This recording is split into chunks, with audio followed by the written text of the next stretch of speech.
Hey, this is Luca, and in this video I'm gonna show you how many cold emails you need to send in order to get one client. If you don't know me, my name is Luca De Gioia. I've been doing cold email for 4 years. First 2 years as an affiliate for the ERC program, and then I ran to promote some offers for myself.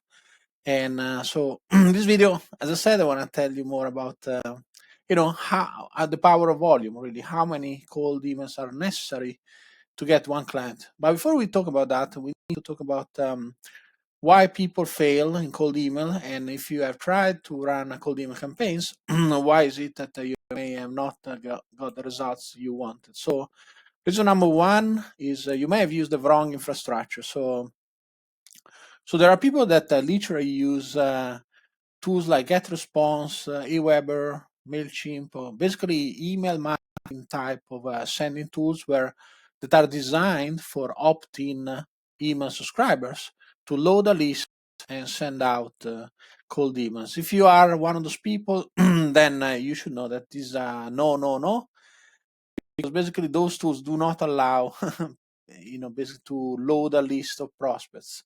So all prospects be opt-in subscribers. So that is why you may have luck for 1 or 2 days, but then after that you're just not going.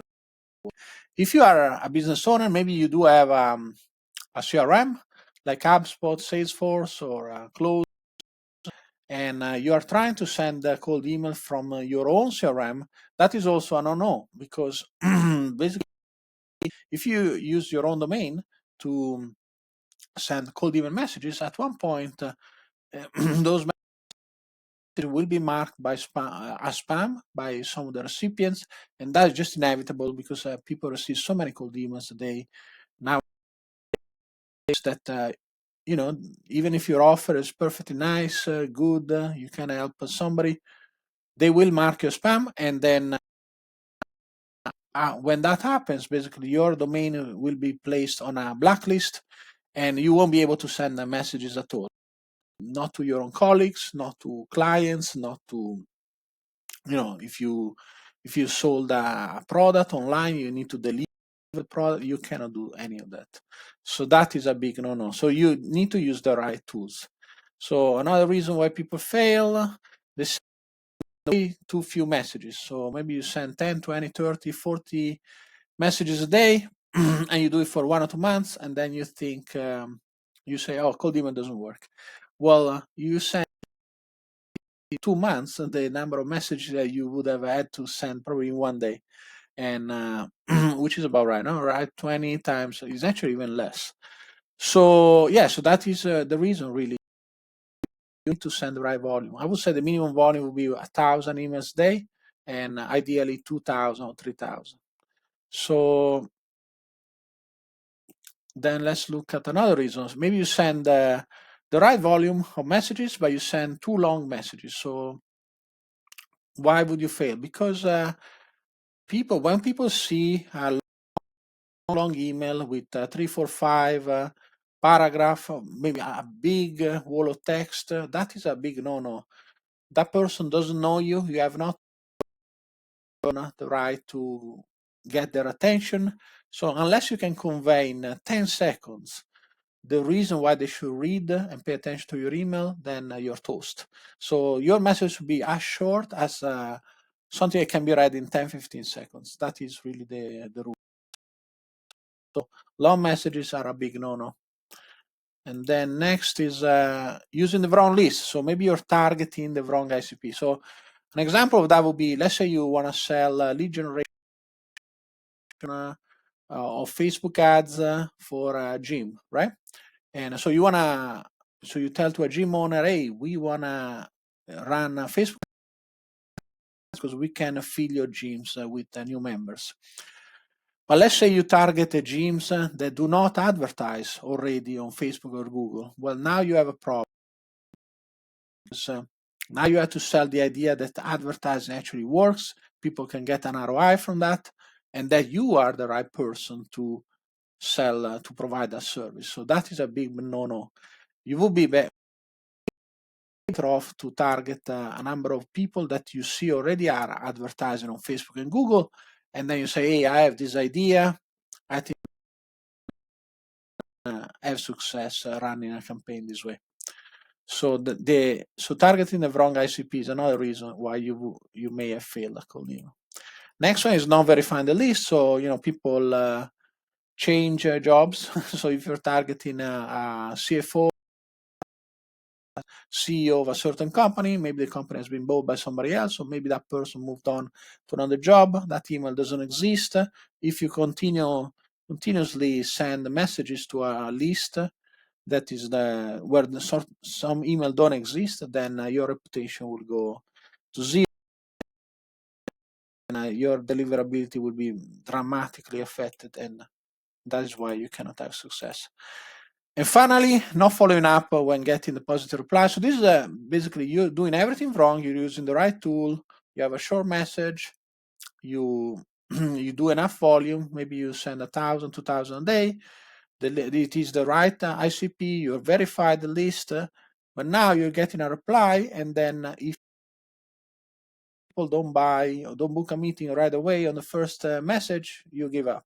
Well, that's why it doesn't work, because people, sometimes people need to have multiple iterations, especially if the offer you sell is expensive, which should be if you sell it via cold email. It may be something of $10,000, $15,000, $20,000, and therefore there is a number of iterations that are required in order for the sales cycle to complete, and that is why you may be failing.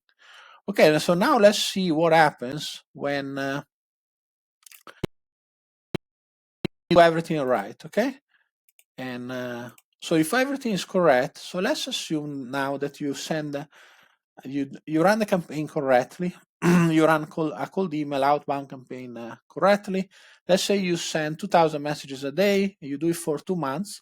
I'm going to assume you send the messages only Monday to Friday, because on Saturday people don't work. And if you send messages on a Saturday, especially for people who work in an office, you kind of raise your hand and say, I'm a marketer, I want to sell you something. So I will send only Monday to Friday. So that means that if you send 2,000 messages a day for 22 working a month, that's 44,000 messages in a month, and in 2 months it's 88,000 messages. So now we're going to look at some hypotheses that are very common in the world of cold email. So let's say you get a 1% reply rate, which is very, very doable. In my experience, it should be between 1 and 2%, unless you do some crazy personalization. You may be able to get a 5, 6, even 7%, but then the volume of email you're going to send is going to be dramatically lower. At a 1%, we are super conservative. So in that case, we will get 800 messages back. Now, most of those messages will be negative, or people say, no, thank you, no, not interested. But let's assume only 10% of those are positive. So that means that 88 messages are people actually interested in what it is you're offering. Now we need to convert those positive replies into actual meetings. So that means we need to follow up multiple times, maybe call. And let's assume we can set up 25% of those positive replies into meetings. So that will be 22 meetings. Now we need to consider how many people actually show up, because not everybody is going to show up. Although, in my experience, if you do interact with a person, you send something interesting, and then you arrange a time, then most people do show up. So 80% is very, very conservative. I had even higher. But let's just assume that out of 22 meetings, you only get 80% show up rate. So that means you get 17 meetings. And to consider how many people actually qualify to actually buy that offer. So let's say, for example, you are promoting a commercial office coffee service for office buildings, and the people that you are speaking to are still in a contract.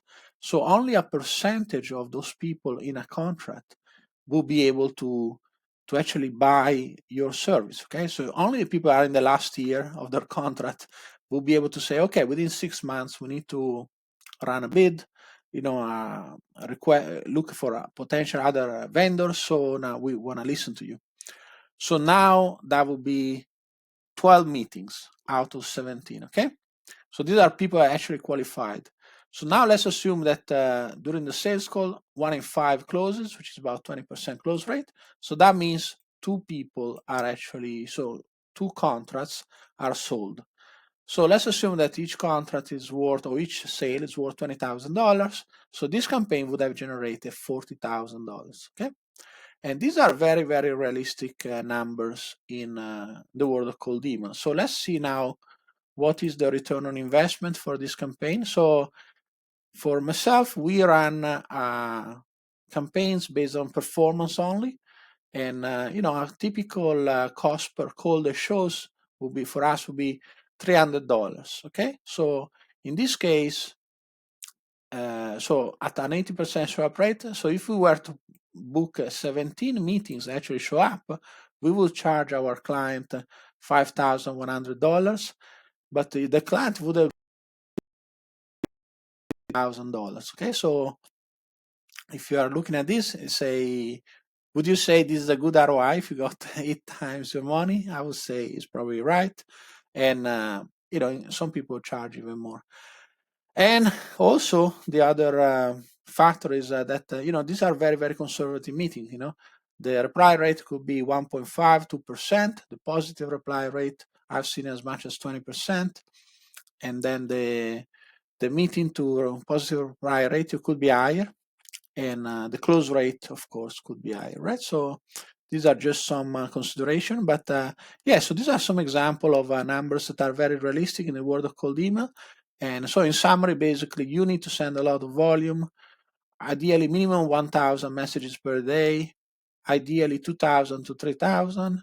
And then if you meet all these criteria and you actually have the right infrastructure, you send the right volume, you send very short messages, you have the right ICP, you verify the list, and you follow up, then you should succeed.